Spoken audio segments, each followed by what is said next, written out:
Bhopal gas त्रासदी के बाद यूनियन कार्बाइड का जो कूड़ा है वो पीथमपुर पहुंच तो गया, लेकिन उसके बाद हंगामे की कई तस्वीरें देखने को मिली। लोगों का कहना है ये कूड़ा उनके लिए भी खतरनाक हो सकता है। तो चलिए आज हम आपको कुछ ऐसे सवालों के जवाब देने वाले हैं जिन सवालों को लेकर आप भी दहशत में हैं।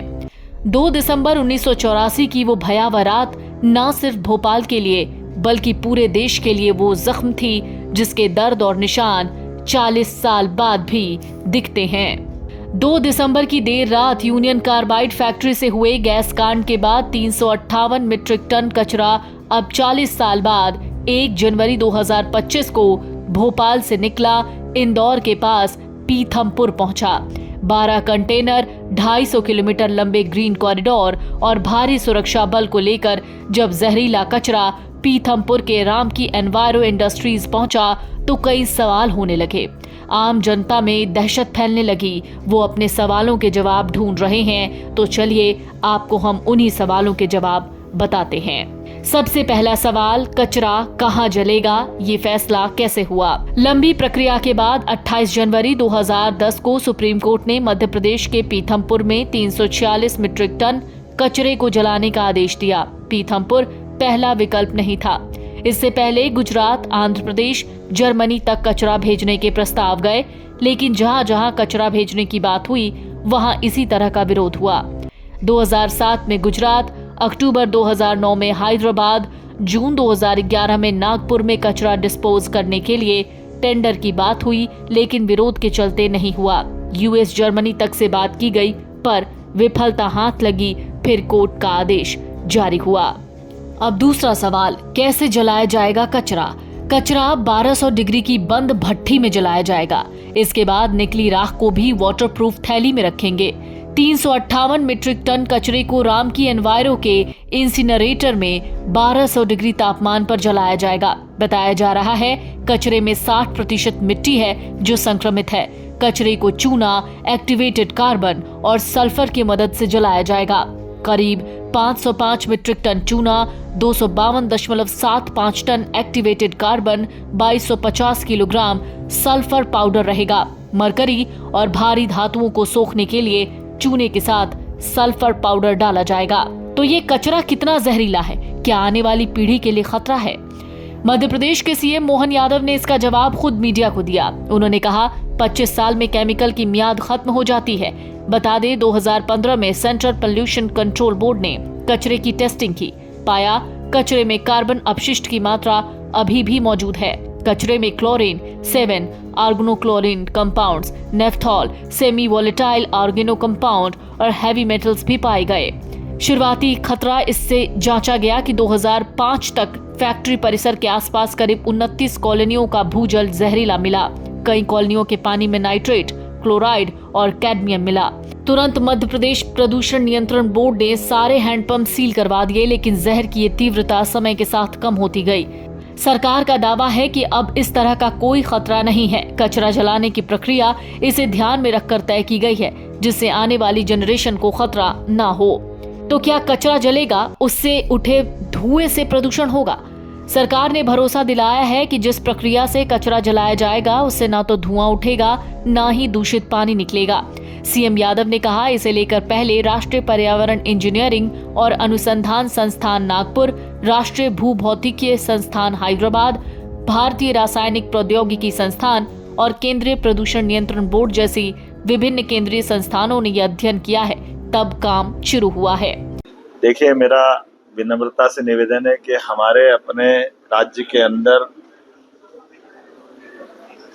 किसी भी प्रकार से किसी नागरिक के जीवन में कोई कष्ट आए, सरकार ऐसा कभी नहीं चाहेगी। लेकिन सुप्रीम कोर्ट, हाई कोर्ट और उनके माध्यम से यूनियन कार्बाइड के कचरे का निस्तारण करने के लिए जो जगह बताई गई है वो एक अपने आप में फैक्ट्री भी है और जो हमेशा इस प्रकार के निष्पादन के लिए वो योग्य स्थान सुप्रीम कोर्ट के द्वारा बताया गया है। तो मैं आपसे अपील करना चाहूँगा कि जो कोई भी हमारे समाज के अंदर इसकी गलतफहमी फैलाता है उससे बचाने की जरूरत भी है।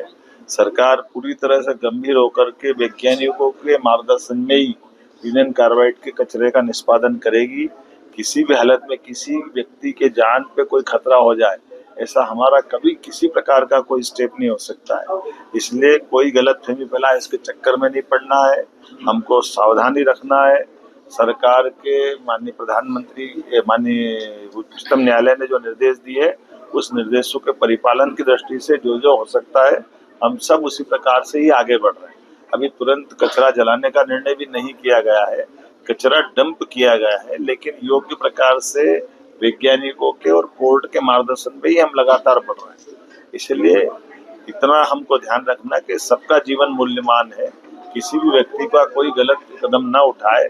सरकार गंभीरता के साथ सबके जीवन की रक्षा करने के साथ साथ हम सभी प्रकार की व्यवस्थाओं का पालन करने में सबसे आगे खड़े हैं।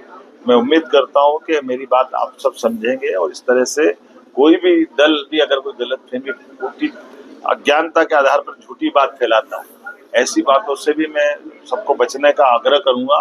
क्योंकि जो वैज्ञानिक है, अलग अलग 12-12, 13-13 कमेटियां बन रही है, अलग अलग अनुसंधान संस्थान ने अपनी रिपोर्ट दी है, सुप्रीम कोर्ट उच्च न्यायालय ने सभी प्रकार से उसका परीक्षण भी किया है, और हमारे द्वारा ऐसी कोई बात भी समाज की आएगी तो वो भी उनके सामने रख देंगे। लेकिन केवल वोट की राजनीति के कारण से कोई झूठी बात फैलाता है तो ये मैं उसके लिए क्या कह सकता हूँ, उसके लिए निंदा ही करूंगा कि उनको इससे बचना चाहिए। क्योंकि हमारे कई नई पीढ़ी के बच्चे अगर ये गलतफहमी पालेंगे तो ये किसी के लिए भी ठीक नहीं होगा।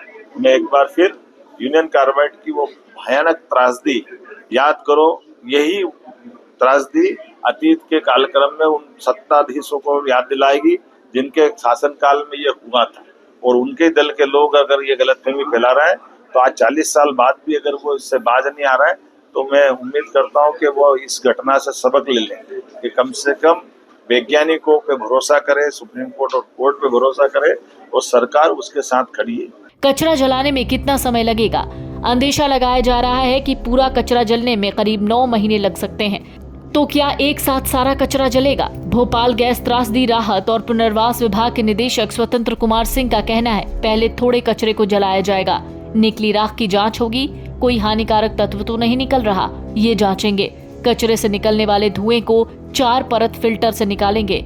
पुष्टि होने के बाद कि जहरीली तत्वों का कोई निशान नहीं बचा है, उसके बाद राख को 2 परत वाली झिल्ली से ढका जाएगा। सब सही रहने के बाद आगे के कचरे को जलाएंगे। सर्दियों में ही गैस कांड हुआ तो फिर सर्दी में ही क्यों जलाया जा रहा है कचरा? मध्य प्रदेश हाईकोर्ट ने फटकार लगाई थी, कहा था गैस त्रासदी के 40 साल बाद भी काम क्यों नहीं हो रहा। 3 दिसंबर को सुप्रीम कोर्ट के निर्देश के बावजूद यूनियन कार्बाइड साइट को खाली क्यों नहीं किया गया? कोर्ट ने कचरे को ट्रांसफर करने के लिए 4 हफ्ते की समय सीमा तय की। हाईकोर्ट की पीठ ने सरकार को निर्देश का पालन नहीं करने पर अवमानना कार्यवाही की चेतावनी भी दी। सरकार को कचरे का निष्पादन शपथ पत्र कोर्ट में पेश करना है। 6 जनवरी को मामले में सरकार की पेशी है। तो क्या भोपाल से त्रासदी की सारी समस्या खत्म हो गई? शायद नहीं। दावा किया जा रहा है कि इस 350 टन के अलावा अभी 1 लाख टन से ज्यादा संक्रमित मिट्टी और केमिकल तालाब और फैक्ट्री में दबा हुआ है। वो भी सरकार और आम जन के लिए चिंता का विषय है। सब ठीक है तो विरोध क्यों? सैलाना विधायक कमेश्वर डोडियार का विरोध इसलिए है क्योंकि उनका मानना है कि भोपाल गैस कांड का जहरीला कचरा पीथमपुर के सीने पर लाकर रख देना गलत है। वो कचरा वापस ले जाने की मांग कर रहे हैं। विधायक जी बैठे हैं तो आम जनता भी साथ हो ली। हाथ में पर्यावरण बचाओ, पीथमपुर बचाओ की तख्तियां लगी हुई हैं। विरोध में चिंता का भाव कम, राजनीतिक महक भी थोड़ी सी दिख रही है। Video desk अमरउजाला.com।